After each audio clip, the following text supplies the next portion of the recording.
Hi everyone, today we will talk about how to fix or how to solve the problem of full screen on the application of Gemini app. You will go to settings.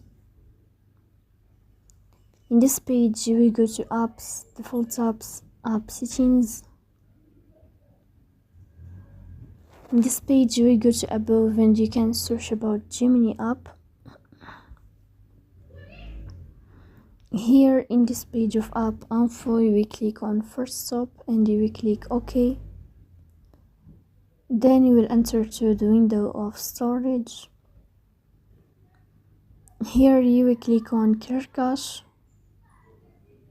but pay attention, don't click clear data because that can delete your account. Here you can turn on your airplane mode and you can wait a moment. Then you can turn off your airplane mode again.